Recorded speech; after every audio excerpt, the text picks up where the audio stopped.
नमस्कार। आप सुन रहे हैं मनमोहक हिंदी कहानी जीवन चक्र। चंदा है तू, मेरा सूरज है तू। एफएम पर फिल्म आराधना का मधुर गीत बज रहा था। लैपटॉप पर काम कर रही आद्या भी साथ साथ गीत गुनगुनाई जा रही थी। अचानक वह कुर्सी से उठी और अपने 8 साल के बेटे आदित्य के बेडरूम की ओर बढ़ गई। आदित्य गहरी नींद में सो रहा था। बेडरूम के दरवाजे पर खड़ी आद्या बड़े प्रेम से सो रहे आदित्य को निहारती रही। अचानक डोरबेल बजी और आद्या फ्लैट के मुख्य दरवाजे की ओर बढ़ गई। सामने अभिसार को देखकर हल्के से आश्चर्य के साथ आद्या ने कहा, क्या बात है, आज जल्दी छुट्टी मिल गई? अपना ऑफिस बैग टेबल पर रखते हुए अभिसार ने कहा, हाँ, काम जल्दी खत्म हो गया। अब 1 हफ्ते की राहत मिली है। सोचता हूँ मम्मी पापा से मिलाऊं।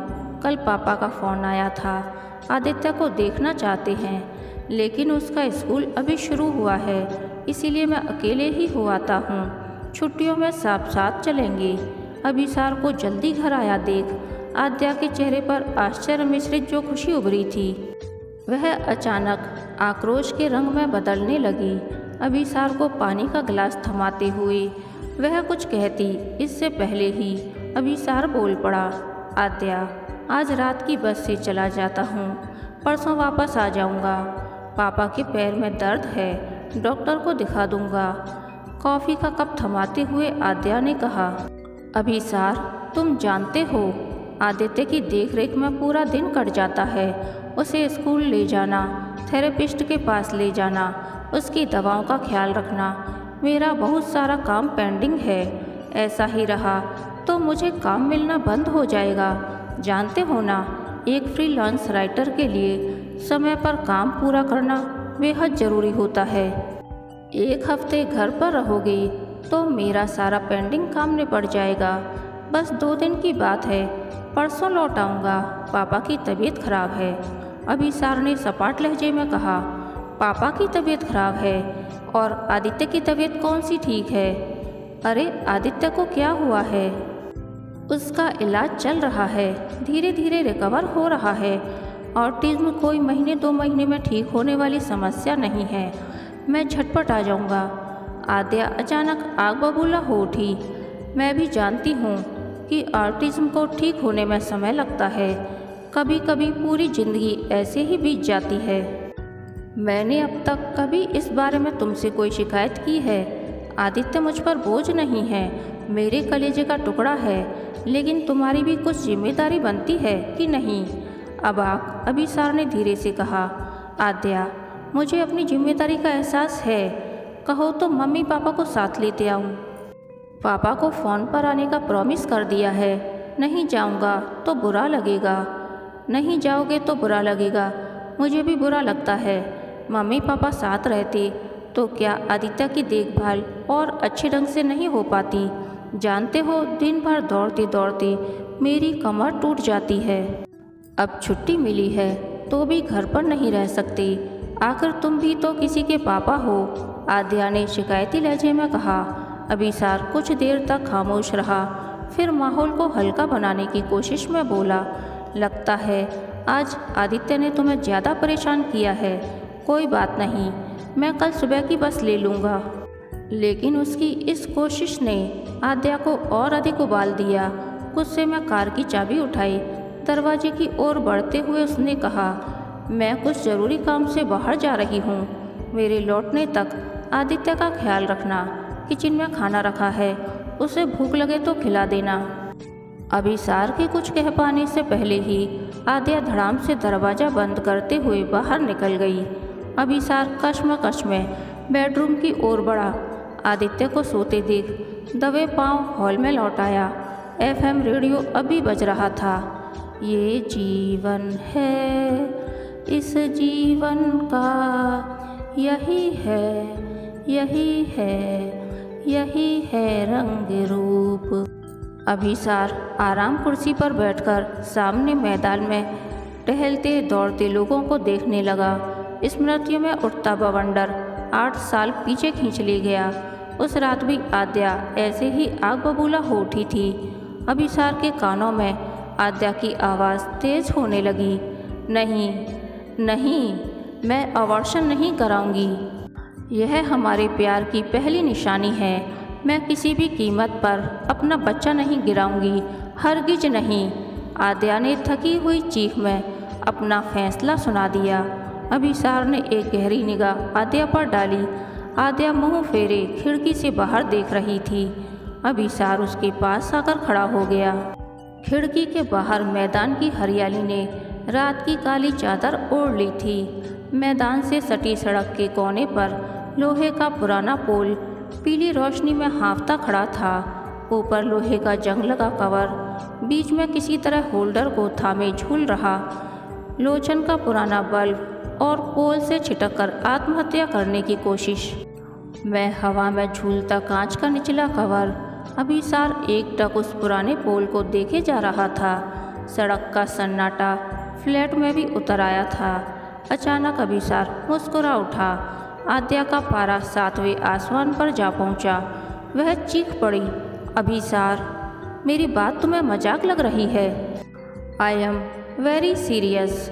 मैं अपने बच्चे को जन्म दूंगी, बस, फाइनल। शक पकाते हुए गलतफहमी दूर करते अभिसार ने कहा। आद्या, उस पुराने पोल को देखकर मुझे हंसी आ गई। देखो कैसे जीभ निकालकर हाँफ रहा है, मानो पीलिया का मरीज हो। आद्या ने एक नज़र पोल पर डाली और अभिसार की ओर बिना देखे कहा, उस पोल की पीड़ा तुम्हें समझ में आ रही है, लेकिन मैं किस पेन से गुजर रही हूँ यह तुम्हें नज़र नहीं आता। अरे नहीं डियर, मैं तुम्हारी फीलिंग समझता हूँ, लेकिन डॉक्टर जो कह रहे हैं तुम्हारी भलाई के लिए कह रहे हैं। यह तुम्हारी ज़िंदगी के लिए खतरनाक हो सकता है। अभिसार की ओर पीड़ा भरी नज़रों से देखते हुए आद्या ने कहा, मेरा बच्चा और मेरी ज़िंदगी अलग नहीं है। कुछ देर तक फ्लैट में फिर सन्नाटा छा गया। दोनों चुपचाप खड़े रहे। अभिसार ने हौले से आद्या की कलाई पर अपना हाथ रखा। उसका बदन अभी भी बुखार से तप रहा था।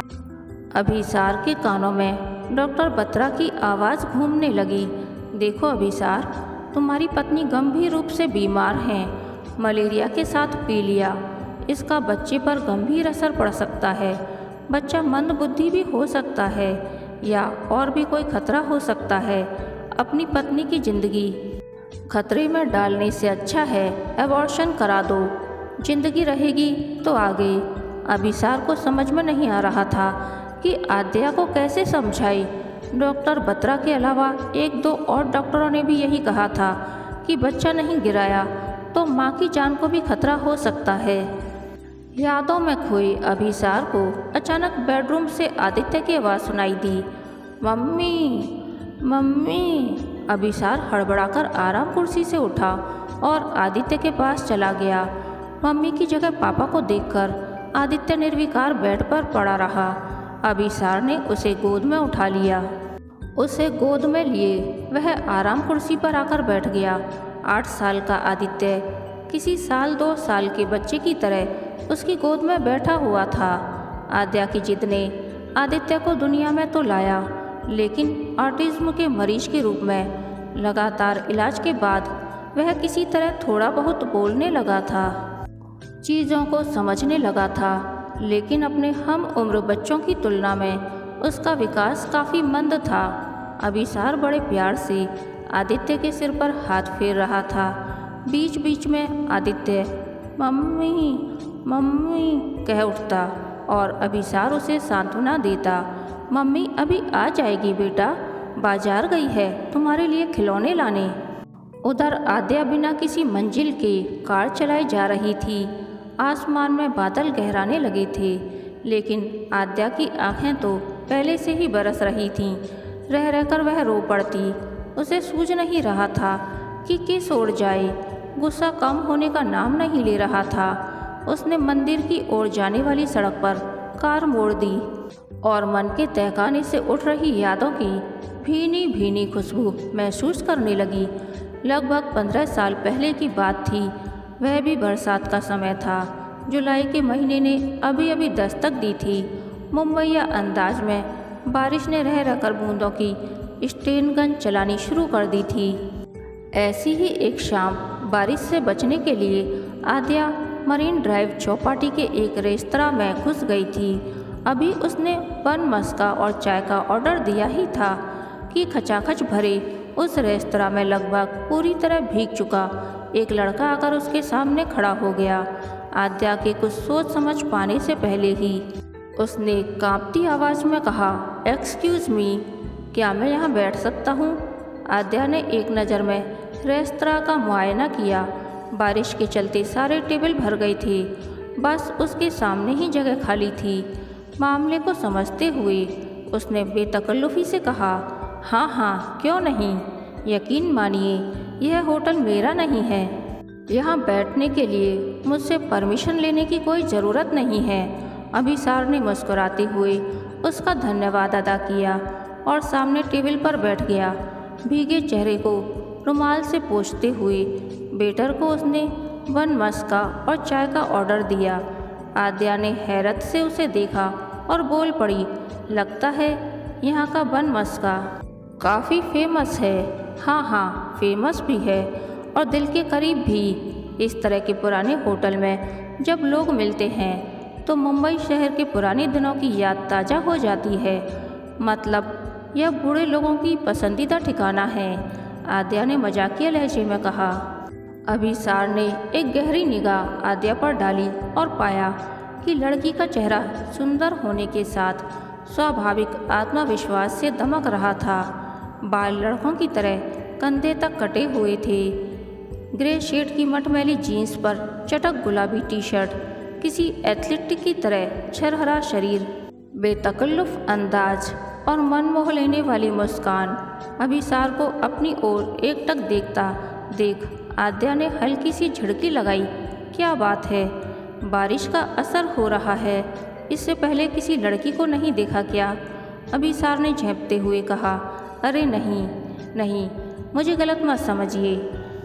दरअसल मैं देख रहा था कि आप कितनी साफ गोई से बात कर रही हैं। बाय द वे, मेरा नाम अभिसार है। मैं एक फिल्म एडिटर हूँ। ज़रूरी काम से आया था, छाता लाना भूल गया। बारिश से बचने के लिए यहाँ आपके सामने बैठा हूँ और आप हैं कि मुझे कोई छिछोरा समझ रही हैं। अरे आप तो बुरा मान गई। मैं ऐसी ही हूँ जो दिल में आया बोल देती हूँ, बचा छिपा कर रखने का झंझट नहीं पालती। रही बात यहाँ होने की, तो मुझे जोर की भूख लगी थी। बारिश से बचने के लिए मैंने रेस्तरां में पनाह नहीं ली है, आद्या ने बेपरवाही से कहा। इस बीच अभिसार का ऑर्डर आ गया था। दोनों ने चुपचाप खाना शुरू कर दिया। बीच बीच में दोनों में बातें होती रहीं। बातचीत में आद्या ने अभिसार को बताया कि वह एक पत्रकार है, 2 भाइयों की अकेली बहन, पिता नेवी में अफसर हैं और माँ गृहिणी। अभिसार और आद्या जब होटल के बाहर निकले तो ऐसा लग रहा था मानो दोनों की काफ़ी पुरानी जान पहचान हो। दोनों एक दूसरे का टेलीफोन नंबर ले चुके थे, एक दूसरे के बारे में काफ़ी कुछ जान चुके थे। बरसात का मौसम बीता, गर्मी आई और दोनों के रिश्तों में और अधिक गर्माहट भरती गई। और एक शाम अरब सागर को साक्षी मानकर दोनों ने शादी करने का फैसला कर लिया। अभिसार और आद्या के माता पिता ने इस रिश्ते का कोई विरोध नहीं किया।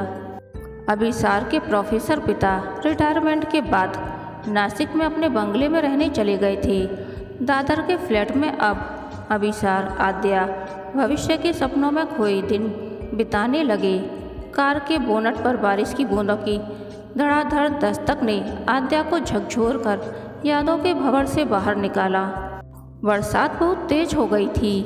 आद्या ने मंदिर के बाहर कार पार्क कर दी। मंदिर के पुजारी से उनकी अच्छी जान पहचान थी, क्योंकि अभिसार और आद्या अक्सर मंदिर आया करते थे। आरती का समय हो रहा था। वह चुपचाप मंदिर में जाकर बैठ गई। पुजारी महाराज आरती की तैयारी में लगे थे। पूजा की थाल तैयार थी, बगल में प्रसाद की थाली रखी हुई थी। आरती शुरू हो गई। वहां उपस्थित सभी भक्तजन आरती के लय में लीन हो गए, लेकिन आद्या का मन कहीं और था। शून्य भाव से वह मंदिर में चारों ओर नजर दौड़ा रही थी। अचानक उसकी नज़र मंदिर के गुंबद के एक और साग की लकड़ी की मोटी पुरानी बीम के पास स्थित खाली जगह पर गई। वहां बैठी एक गौरैया चिड़िया बड़े ध्यान से प्रसाद की थाल को देख रही थी। अचानक वह गौरैया उड़कर नीचे आई और प्रसाद की थाल में से लाई चने का कुछ दाना चोंच में भरकर बीम के पास जा बैठी। उसने चोंच आगे बढ़ा दी। आद्या ने देखा कि बीम के पास की खाली जगह में बने घोंसले में से गौरैया के दो छोटे बच्चे गौरैया की चोंच से लाई चना के दाने अपनी चोंच में थाम रहे थे। कुछ देर रुककर गौरैया फिर उड़ान भरती और लाई चना या बूंदी के लड्डू के दाने चोंच में भरकर घोंसले पर जा बैठती। सारे भक्तजन जहां आरती करने में लीन थे, वहीं आद्या गौरैया की मशक्कत देखने में मगन थी। आरती का समापन हुआ। पुजारी महाराज सभी को प्रसाद दे रहे थे। जब आद्या प्रसाद लेने आगे बढ़ी, तभी अचानक गौरैया का एक छोटा बच्चा दाना थामने के चक्कर में घोंसले के नीचे आ गिरा। आद्या ने देखा कि गौरैया के उस बच्चे का एक पैर कटा हुआ था। एक पैर के सहारे वह लंगड़ाकर उड़ने की कोशिश करने लगा। गौरैया भी नीचे आकर चाँव चाँव कर मदद की गुहार लगाने लगी। पुजारी ने आगे बढ़कर गौरैया के उस बच्चे को उठाया और एक टेबल के सहारे चढ़कर उसे घोंसले में डाल दिया। अब गौरैया प्रसन्नता से चहचहा रही थी। इसी प्रसन्नता में बीच बीच में वह पुजारी के कंधे पर आकर बैठ जाती। आद्या भाव विभोर होकर यह दृश्य निहारे जा रही थी। तभी पुजारी ने आद्या से मुखातिब होते हुए कहा, बेटी, यह गौरैया अपने दो बच्चों के साथ यहीं मंदिर में रहती है। कुछ दिन पहले इसके एक बच्चे की टांग एक बिल्ली ने तोड़ दी। हम इसके घोंसले के पास पर्याप्त दाना पानी रख देते हैं, लेकिन यह गौरैया दिन भर अपने बच्चों के पालन पोषण में लगी रहती है। चाहे मनुष्य हो या पशु पक्षी, अपने बच्चे कभी किसी को बोझ नहीं लगते। और इनका पिता? आद्या ने कौतूहलवश पूछा। पुजारी ने बताया, इनका पिता मंदिर के बाहर प्रवेश द्वार की मुंडेर के पास रहता है। वहाँ और भी कई गौरैया रहती हैं। इनका पिता दिन में इनके लिए दाना लाता है, लेकिन शाम के बाद वह मंदिर में नहीं आता। हम उनके लिए भी दाना पानी मुंडेर के पास रख देते हैं। यह सारा संसार इसी तरह एक दूसरे का ख्याल रखने से चलता है। हाथ में प्रसाद लिए आद्या मंदिर से बाहर निकली तो उसका मन हल्का हो चुका था। उसे आदित्य और अभिसार की याद आ रही थी। आद्या घर पहुंची तो अभिसार ने मुस्कुराते हुए उसका स्वागत किया और बोला, कहाँ चली गई थी? आदित्य मम्मी मम्मी किए जा रहा था। आद्या ने मुस्कुराकर अभिसार और आदित्य की हथेली पर प्रसाद रख दिया और किचन की ओर बढ़ गई। रात के भोजन की तैयारी में जुटने के कुछ समय बाद उसने किचन से ही आवाज़ देते हुए कहा, अभिसार, तुम आज रात की बस से चले जाओ, आराम से आ जाना, कोई जल्दी नहीं है। अभिसार ने मुस्कुराकर एक बार आद्या की ओर देखा और फिर आदित्य के साथ खेलने में जुट गया। खाना बनाते बनाते आद्या गुनगुना रही थी, चंदा है तू, मेरा सूरज है तू। कहानी के अंत तक बने रहने के लिए धन्यवाद। यह कहानी आपको कैसी लगी, प्लीज़ कमेंट करके बताइए।